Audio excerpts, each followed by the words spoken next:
জীবনের যাত্রা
কখনো কোনো পাখিকে দেখবেন, একটা পাখি যখনই কোনো ঝড় আসে কি করে, একটা ঝড় এসে তার বাসা ভেঙে দিয়ে যায়, তার বাসা নষ্ট করে দিয়ে যায়।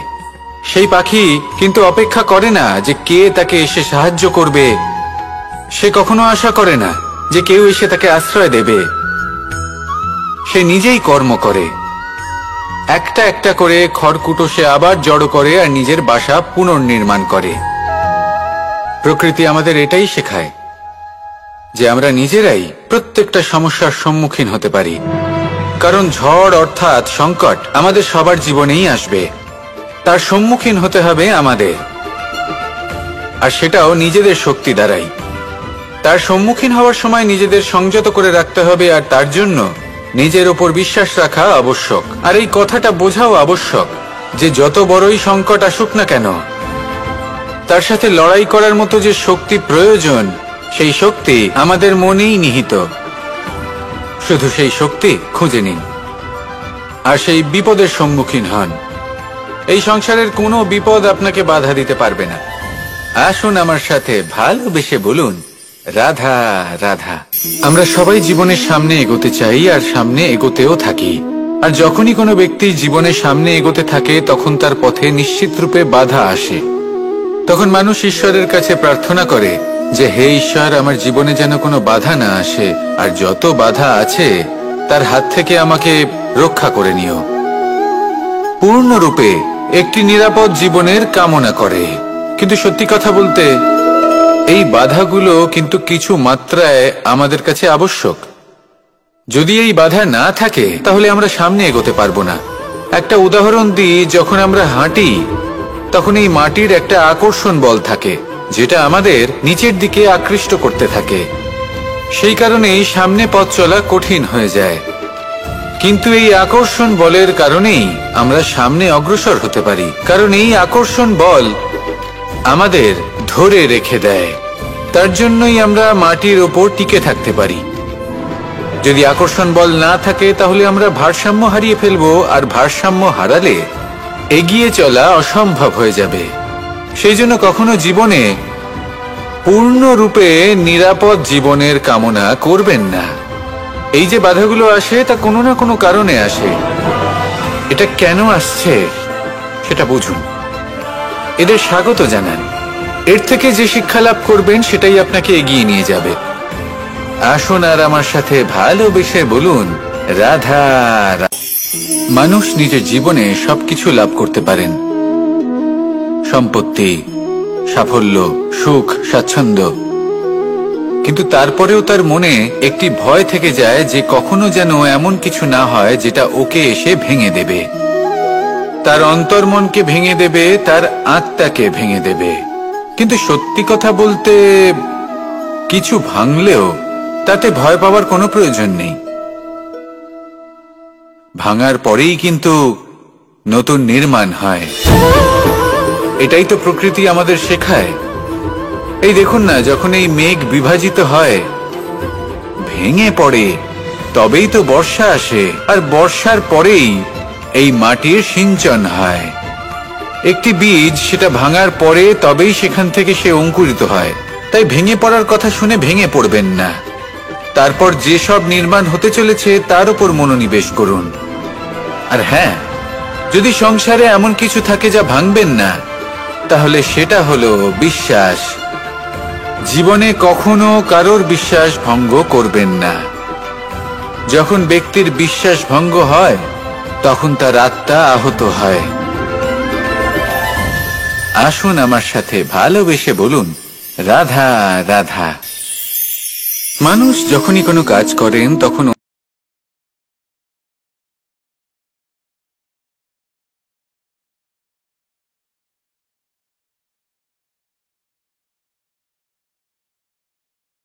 এটা বুঝতে ভুলে যান যে নিন্দা এবং প্রশংসার বিষয় ভেবে ওনারা নিজেদের একাগ্রতা এবং সমর্পণ দুটোই হারিয়ে ফেলেন। নিন্দা হবে ভেবে ভয় পাওয়ার কি প্রয়োজন? নিন্দাতে অনুচিত কি আছে? উচিত দৃষ্টিভঙ্গি দিয়ে ভেবে দেখুন। নিন্দা এবং প্রশংসা এই দুটোই হলো অনিবার্য। নিন্দা যখনই হয় তখন যে যাই বলুক না কেন, আপনি একটা সুযোগ লাভ করেন, একটা সুযোগ নিজের ভুল বুঝতে পারার। সেটা শুধরে নিতে পারেন, নিজের পথ বদলে নিতে পারেন আর সাফল্যের পথে অগ্রসর হতে পারেন। একটা শিক্ষা পাওয়া যায় এই নিন্দা দ্বারা। আর যখন প্রশংসা লাভ হয় তখন আমাদের মন আনন্দে ভরে ওঠে। এই দুটোই অত্যন্ত প্রয়োজনীয়। সেই জন্য নিন্দা এবং প্রশংসার এই খেলায় জীবনের অঙ্কটা বদলে ফেলবেন না, সেটা অনুচিত হবে। কারণ জীবন না শুধু নিন্দার বিষয় আর না শুধু প্রশংসার, জীবন হলো আত্মিক সুখের বিষয়। যখন আপনি কোনো শ্রেষ্ঠ কাজ করেন, আপনার মন আপনাকে বলে দেবে যে আজ আপনি কোনো শুভ কাজ করেছেন। সেটাই হলো আত্মিক সুখ, এটাই হলো জীবন। তাই নিন্দার মাধ্যমে যে দুঃখ জীবনে আসে, বা ফেলে আসা অতীতের জন্য আপনার জীবনে যে দুঃখ আসে, সেগুলো ভাবা বন্ধ করে দিন আর কর্ম করুন এই বর্তমানের জন্য, আগামী ভবিষ্যতের জন্য। আসুন আমার সাথে ভালোবেসে বলুন, রাধা রাধা।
সেই বিচারটা ভয় হিসেবে মানুষের মনে ঘর করতে থাকে। আর এই ভয়ের বিষয়ে মানুষ এতটাই ভাবে যে নিজের জীবনের লক্ষ্য, উদ্দেশ্য, রীতি এই সব কিছুর বিষয়ে ভুলে যায়। দেখতে গেলে মৃত্যুর পরে কি হবে সেটা আমাদের মধ্যে কেউ জানে না। সেটা তো মৃত্যুর পরেই আমরা জানতে পারবো। কিন্তু এই মৃত্যু পর্যন্ত নিজের জীবনের সারথি হলেন আপনি নিজেই, তাই না? আপনি চাইলে এই জীবনকে স্বর্গও করতে পারেন, আবার নরকেও পরিণত করতে পারেন। নির্ভর করছে আপনার কর্মের ওপর আর আপনার আপনজনের ওপর। আপনি যাদের আপন বলে মনে করেন, অনেক সময় যাদের আপনি বন্ধু বলে মনে করেন, কথায় আছে যে প্রকৃত বন্ধুর মধ্যে ঈশ্বর বসবাস করেন। এই বন্ধু আপনাকে হয় পথ থেকে সরিয়ে দেবে বা উচিত পথে নিয়ে আসবে। এরাই আপনার জীবনকে স্বর্গ করে তুলতে পারে বা আপনাকে নরক পথেও টেনে নিয়ে যেতে পারে। তাই জীবনে নিজের কর্মের বিষয়ে আর নিজের সঙ্গের বিষয়ে ভাবুন, সতর্ক হয়ে এগোন আর আমার সাথে ভালোবেসে বলুন, রাধা রাধা। আমরা সবাই প্রত্যেকদিন পরিশ্রম করি, কিন্তু আমাদের মনে কখনো না কখনো এই প্রশ্ন অবশ্যই আসে যে সবসময় জীবনে অগ্রসর হওয়ার জন্য সেই পথেই কি চলা উচিত যেটা পূর্ণরূপে সুরক্ষিত, নাকি এমন পথেও চলা উচিত যে পথে একটু সংকটও আসতে পারে। এবার আমি আপনাদের বলবো যে বিকাশ কিভাবে হয়। ছোট্ট একটা উদাহরণ দিই বিকাশের। আমরা ছোটবেলায় কিভাবে হাঁটতে শিখি। যখন আমরা শিশু অবস্থায় থাকি তখন আমরা একটি পা মাটিতে রাখি, দ্বিতীয় পাটি আমরা শূন্যে উত্তোলিত করি, তারপর সেই পা আমরা আবার মাটিতে রাখি আর তার উপর ভিত্তি করে আমরা আবার অন্য পাটা ফেলি। ঠিক এভাবেই আমরা হাঁটতে শিখে যাই। এবার এক্ষেত্রেও আমরা ছোট্ট একটা ঝুঁকি নিই, আর সেটা হলো যে আমরা পাটি শূন্যে উত্তোলিত করেছি। এতে বিপদ হলো এটাই যে আমরা ভুল করে নিজের ভারসাম্য হারাতে পারি, পড়ে যেতে পারি। অনেকবার পড়েও যাই, কিন্তু তারপরে কি হয়, আমরা আবার উঠে দাঁড়াই আর চলতে শুরু করে দিই। আর ঠিক এভাবেই আমরা হাঁটতে শিখে যাই। এমন জীবনেও হয়। জীবনেও এইভাবেই কর্ম করতে থাকুন। এমন কিছু কর্ম করলেন যার ফলে বিপদ আসতেই পারে, পরাজয় হতেই পারে, কিন্তু সেটা পার করলেই বিকাশ সম্ভব। তাই কর্ম করতে থাকুন আর আমার সাথে ভালোবেসে বলুন, রাধা রাধা। কখনো কখনো আমরা অনেক কিছু ভাবি, তারপর দুঃখী হয়ে যাই যে এত কিছু ভাবা সত্ত্বেও আমরা যে কর্ম করতে চেয়েছিলাম সেটা করতেই পারলাম না।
এর উপস্থিতি রেখেছেন, যাতে সেই চাল ডাল সময়ের সাথে সাথে খারাপ হয়ে যায়।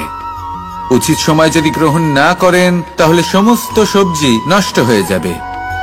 যেমন আমাদের এই মনুষ্য শরীর, তা সে যতই সুন্দর হোক না কেন, মৃত্যুর পরে এই শরীরে পচন ধরে, যাতে এই শরীর থেকে দুর্গন্ধ বেরোয়। এমনটা প্রকৃতি কেন করেছে?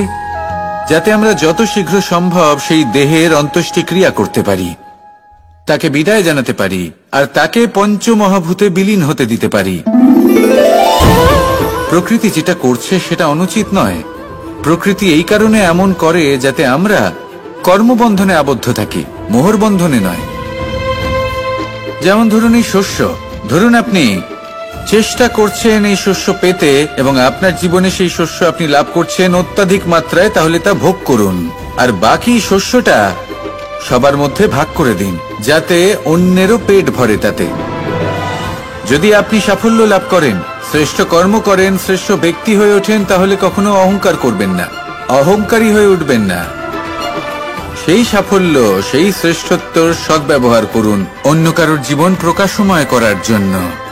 তবেই আপনার সেই সাফল্য, আপনার শ্রেষ্ঠত্ব জীবনে আরো ঊর্ধ্বমুখী হবে।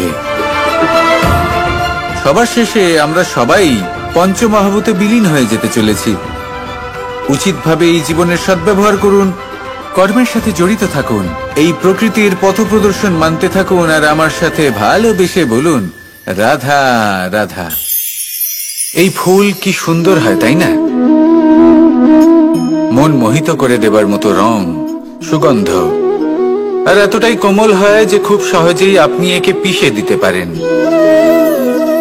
এই ফুল আপনাকে কিছুই বলবে না, প্রতিবাদও করবে না, আপনাকে আঘাতও করবে না, আপনি কোনো চিৎকার শুনতে পাবেন না।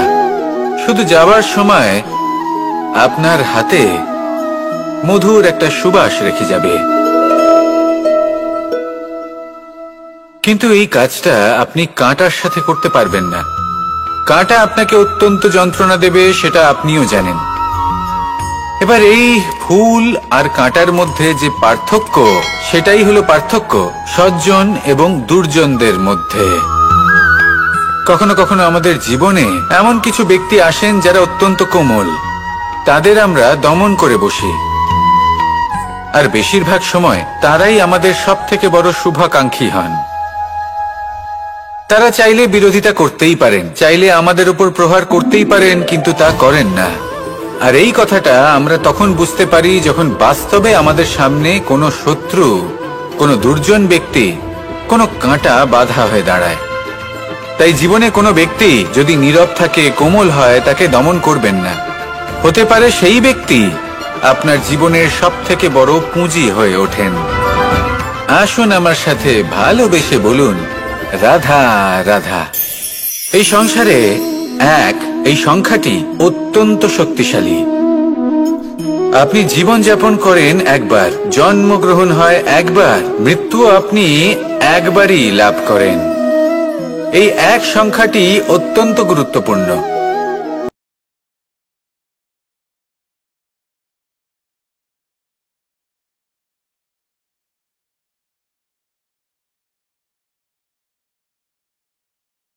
তাহলে সেটা কূটনীতি হয়ে দাঁড়ায়, মানুষ সেখানে ছলনা করতে শিখে যায়।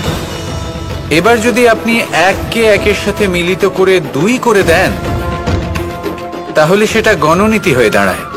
মানুষ সংগ্রহ করতে শেখে, লাভ করতে শেখে। আর যদি আপনি এক এবং এক মিলিয়ে শূন্য করে দেন, তাহলে তাকে আধ্যাত্ম বলা হয়, যেখানে আমরা নিজেকে ঈশ্বরের কাছে পূর্ণরূপে সমর্পণ করে দিই।